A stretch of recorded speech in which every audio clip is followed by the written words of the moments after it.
Welcome. So where we are at section, like our section is Embodied Intelligence, where we'll go through it and we'll understand what it means.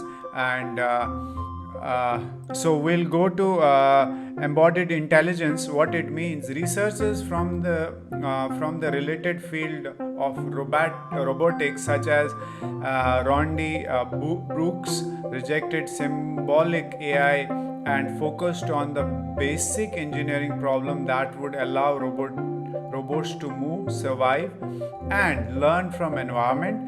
They called their work by survival nemes.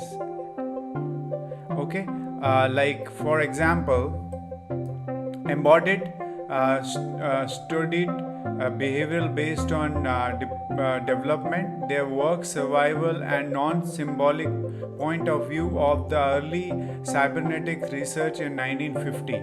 So, okay, this coincide with the development of embodied mind thesis in the related field of cognitive science. So cognitive science, it's all about like how human beings think, what is intuition, all this consciousness, all these cognitive functions which are going inside us when we are born till we die.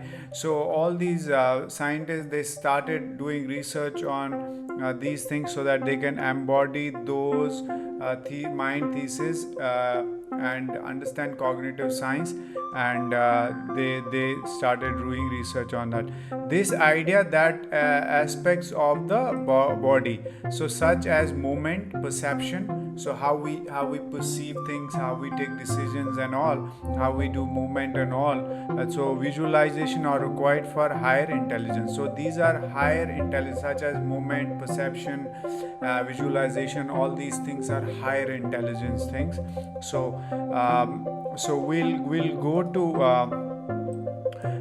to soft computing. In next video we are going to learn soft computing. Thank you so much. Let's go to the next section, which is soft computing. Thank you.